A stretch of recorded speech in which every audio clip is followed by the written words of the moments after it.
এরাই তো আজকে দেশ চালাচ্ছে, যার কারণে বেনজিরের সৃষ্টি হয়েছে, আজিজের মতো লোকের সৃষ্টি হয়েছে। এখানে কত বেনজির কত আজিজ যে লুকিয়ে আছে প্রশাসনে।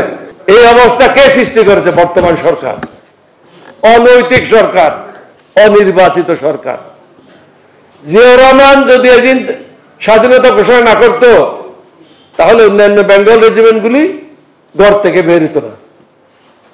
আমি এটার উপরে পিএইচডি করেছি। এটা একটা আমার পিএইচডির একটা চ্যাপ্টার ছিল। ঢাকাতে হলে তো একটা পিএইচডি দিয়ে দিত, কিন্তু লন্ডনে দেয় না। লন্ডনে এটা একটা চ্যাপ্টার ছিল, বাকিগুলি ইকোনমির উপর ছিল, কালচার অ্যাফেয়ার্সের উপর ছিল, বিভিন্ন চ্যাপ্টার বিভিন্ন জিনিস আসছে, ভাষা আন্দোলনের উপর ছিল। এটা কালমিনেটিং টু লিবারেশন ওয়ার, অর্থাৎ সবগুলি ধীরে ধীরে ধীরে ধীরে 6 দফা হলো, ছাত্র আন্দোলন হলো, 70-এর নির্বাচন হলো। এটা শুরু হলো ভাষা আন্দোলন থেকে, জিন্নার কথার থেকে। জিন্নাতে বললো যে Urdu shall be the only language, শুধু উর্দু হবে, অন্য কিছু হবে না। তখন থেকেই কিন্তু বাঙালিদের মধ্যে একটা ব্যথা শুরু হয়ে গেছিল। এইগুলি কালমিনেশন হলো সর্বশেষ লিবারেশন ওয়ার। সুতরাং জিয়াউর রহমান যে স্বাধীনতা ঘোষণা করেছেন, এটা নিয়ে বিতর্ক করার চেষ্টা করছিল। আমি এমন ভাবে কাপড় খুলে দিছি, আর জীবনে কোনো কাপড় পরতে পারবে না, আর বক্তব্য রাখবে না। এখন আসেন জিয়াউর রহমানের রাষ্ট্রপতি। জিয়াউর রহমান তো কোনো স্বেচ্ছায় রাষ্ট্রপতি হয় নাই। একটা প্রসিজারের মাধ্যমে ওনাকে বাধ্য করা হলো এই পজিশনে আসার জন্য। একটু কথা বলেন না প্লিজ, সময় কম। একটা প্রসিজারের মাধ্যমে জিয়াউর রহমান এখানে পদক্ষেপ। তিনি আসার পরে কি করলেন, একে একে যদি ধরেন, আমি সংক্ষেপে বলে যাই।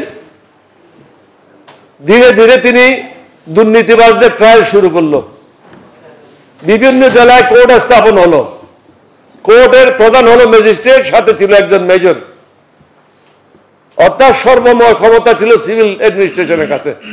যদিও মার্শাল আমরা ইনহেরিট করেছি, মার্শাল দিয়েছিল কে? আওয়ামী লীগ মার্শাল দিয়েছিল, খন্দকার মোশতাক। জিয়াউর রহমান বা আর্মি মার্শাল দেয় নাই। জিয়াউর রহমান আসার পরে ধীরে ধীরে প্রেসকে মুক্ত করে দিল। আজকে যে প্রেস ক্লাব, এটার ভিত্তিপ্রস্তর, এটার টাকা কে দিয়েছিল? জিয়াউর রহমান দিয়েছিল। বাংলাদেশে যতগুলি প্রতিষ্ঠান দেখছেন, আজকে দেখেন কৃষি সম্প্রসারণ যেভাবে হচ্ছে, এটা জিয়াউর রহমানের প্রোগ্রাম ছিল। কারণ আমরা মনে করি যে জাপান আমাদের থেকে দ্বিগুণ খাদ্য উৎপাদন বেশি করত। যদি জাপান দ্বিগুণ খাদ্য উৎপাদন করতে পারে, আমরা 0.5% বেশি করতে পারবো না কেন? তখন তিনি বিভিন্ন জায়গায় রাখালের বেশে ছুটাছুটি করতে লাগলেন। অনেক জায়গা আছে উত্তরবঙ্গে, শুষ্ক মৌসুম, ওখানে ধান করা, ইরিধান করা সম্ভব ছিল না।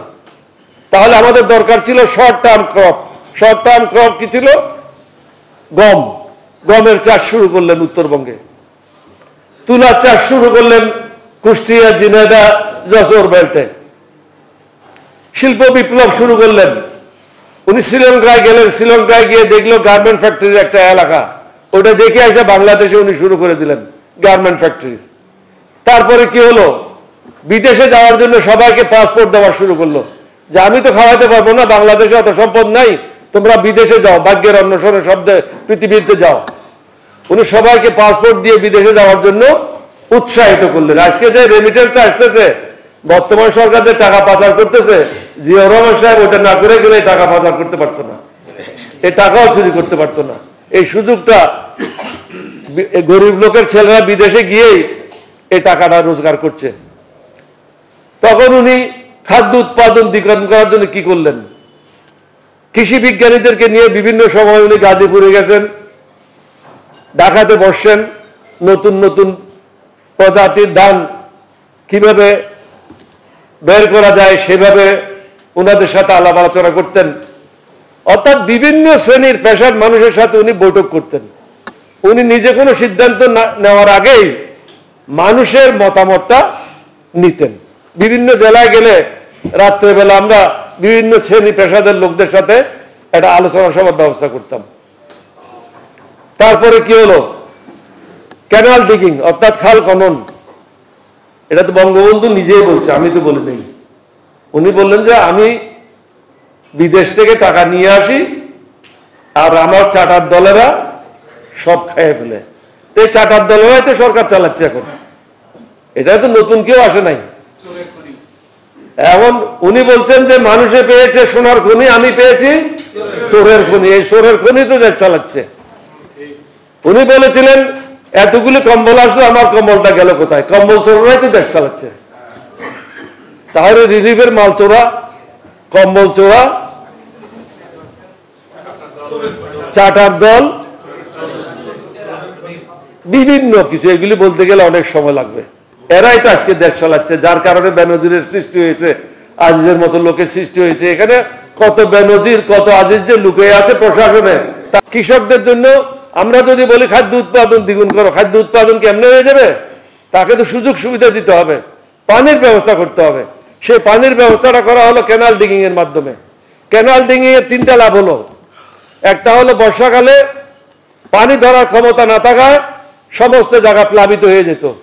ক্যানাল ডিগিং এর কারণে পানি ধরানোর ক্ষমতাটা বৃদ্ধি পেল, মাছের চাষ শুরু হলো 2 নম্বর। 3 নম্বর হলো শুষ্ক মৌসুমে মানুষ চাষাবাদের জন্য পানি ব্যবহার করতে পারলো।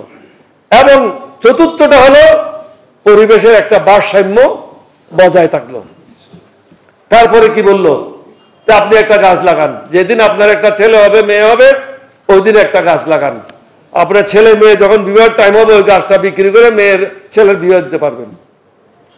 মাছের চাষ করেন, কারণ পুষ্টি চাহিদা মেটানোর জন্য এটার কোনো বিকল্প ছিল না। তিনি বাস্তবসম্মত কৃষকদের জন্য যে কর্মসূচি ছিল সেই কর্মসূচিগুলি তিনি নিয়েছিলেন।